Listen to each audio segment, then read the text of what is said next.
Hello, Fountain Valley. I'm Mayor Cheryl Brothers. I'm here today in the lovely recess room, and it's an overcast day, but that means for us that it's cooled off, so that's a good thing.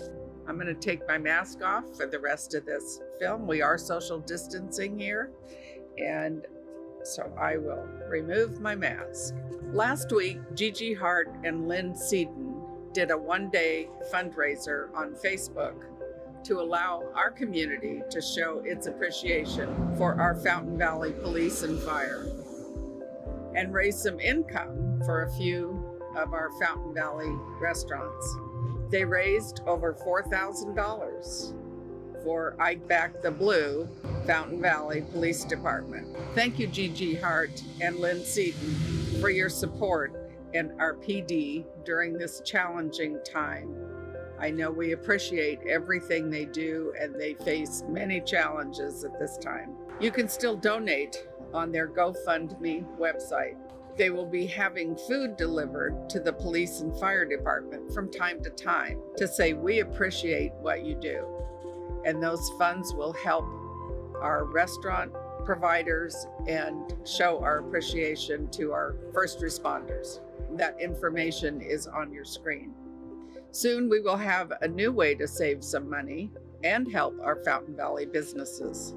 Fountain Valley Living Magazine and the Fountain Valley Chamber have been working on a Shop 92708 coupon book.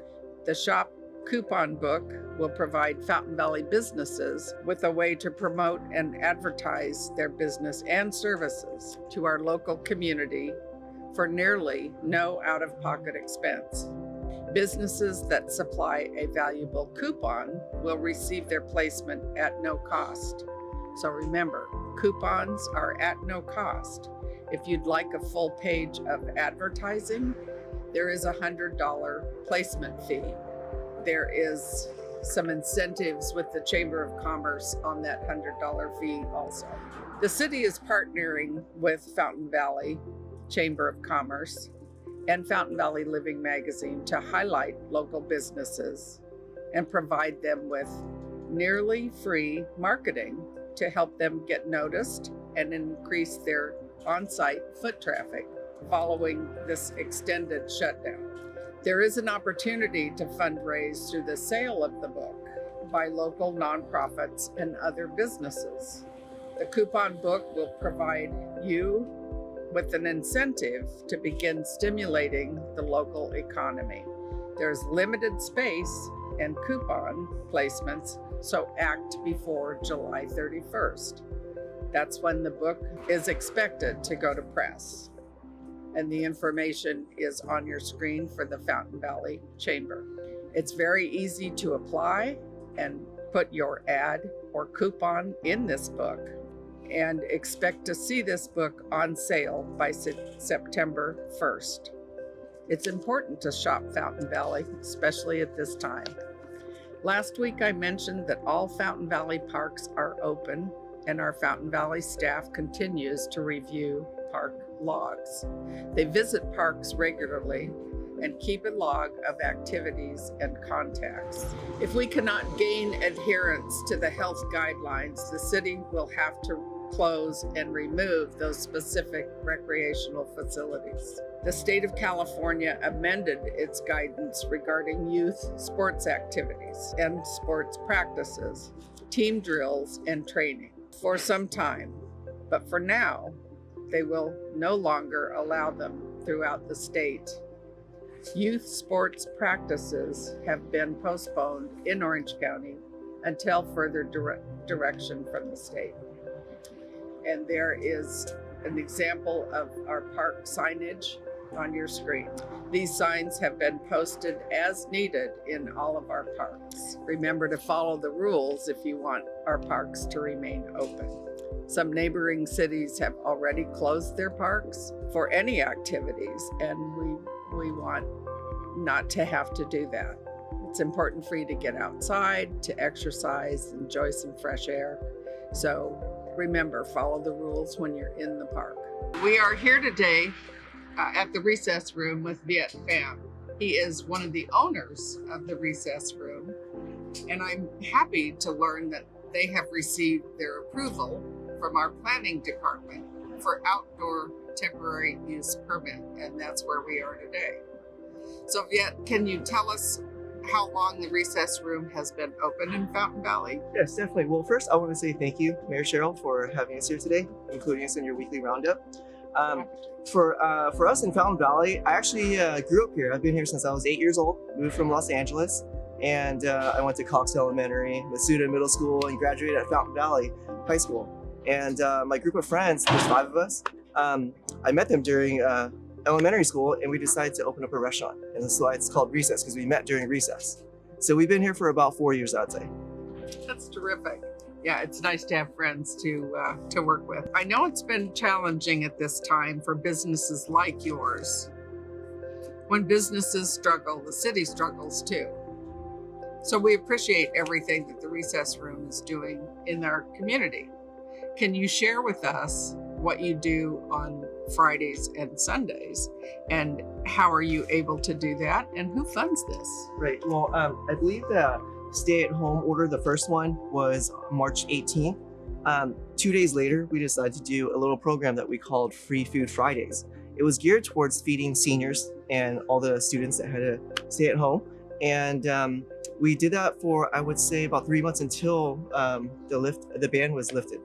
And it got such a huge community response, we decided to team up with MFPI, which is a Moving Forward Psychological Institute here in Fountain Valley, and also the Nailing It for America team, which includes the nail industry, Advanced Beauty College, Whale Spa, and together we kind of just came together and did a food drive here on Sundays.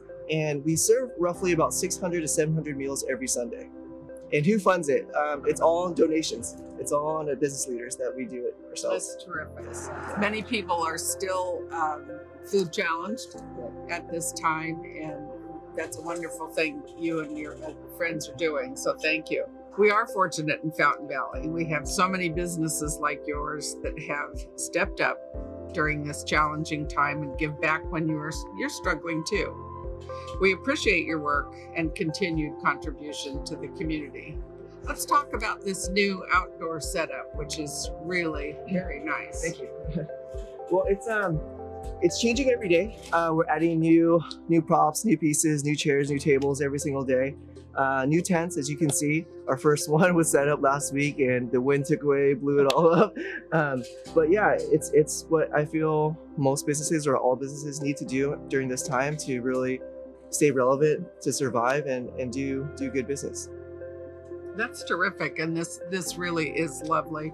There's lots of safe distancing here. You're able to use part of your parking lot with city's permission. Yes. And can you serve alcohol out here? Yes, you can. You can serve alcohol as long as you serve food, and we're a restaurant first before a bar, so we're definitely able to do that. Correct. Yes, I understand that your liquor license throughout the state has allowed restaurants who do serve food to also serve liquor outside with some restrictions. Right.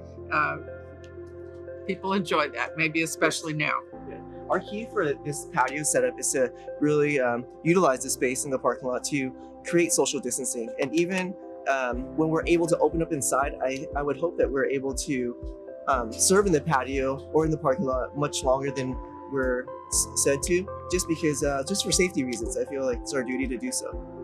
Well, it's not only safety reasons, but it also is a way to increase your revenue, which is important, certainly important to you. It's important to the city, and it's important to our community that they have places where they can feel safe and still enjoy a meal with family and friends. So thank you for doing this. These are challenging times right now. Let us know how the community can support your business. And if you have a new creative idea, we'd love to hear from your business community. So last month, I was fortunate enough to participate in a special event that you held here. So can you share that project with us? We're setting up a nonprofit restaurant foundation, if you will, to really get all restaurants to join. There's no membership fees, there's no monthly fees. It's a place where all the restaurants can get their voice unified, so we can have a place that we can go, because during this time a lot of people feel alone. The restaurant owners are very, very scared. I feel when we unite as a team, we're able to really build up upon one another. So that does sound wonderful. And the city wishes you well too. So I want to thank you for your time and your business story with us, and let us know how the city can support your efforts in making Fountain Valley a nice place to live and do business. Yeah, well, all I would say is all the restaurants and all business owners are going through this. I wouldn't say just support Recess Room. It's everyone should just go out and support business owners in general. But for Recess, what we've done differently during this time is we've started doing Sunday brunch, just because the whole outdoor feel, the outdoor tent, it feels really, really nice. So we started doing Sunday brunch from 11 to 3. That's one difference that we've started to do recently. And if you want to do support our Sunday efforts to feed the needy community, you can definitely show up here, sign up. You can donate, or you can also just volunteer with your hands. That's terrific. Yeah. So what are your hours here? You're not open normally for breakfast, so Yes. the Sunday brunch is a new addition. I'm sure will be very popular. Tuesday to Saturday from 5 o'clock to 10 p.m. And right now on brunch on Sundays from 11 to 3. That's terrific. People will look forward to that, I know. So on your screen right now, you'll see a list of temporary emergency use permits issued by the city, and that's as of today. So continue to support your businesses, and that's Brodard Restaurant, Denny's, Kwan Mai, the Boardroom, and the Recess Room. And all of those facilities have gotten their permits to have food served outside. There will be others added to the list, so stay tuned for that and check the city's website. I will close today in memory of former council member and 7-time mayor John Collins. John passed away last week. He served on the city council for 28 years and made a tremendous impact in Fountain Valley to make and keep Fountain Valley a nice place to live. John will be missed. Remember, if your nose is exposed, you're not wearing a mask. So when you do wear a mask, please cover your mouth and your nose. Let's all do our part to slow the spread, which has not been going in the right direction in this past week. That's why they have changed some of our guidelines for many of the counties in California. We're all in this together, and together we can get us all back to normal. So until next time, stay safe, stay home as much as possible, wear face coverings when you are out to protect others and save lives. Remember also to wash your hands often. That protects you even when you're at home. Until next time.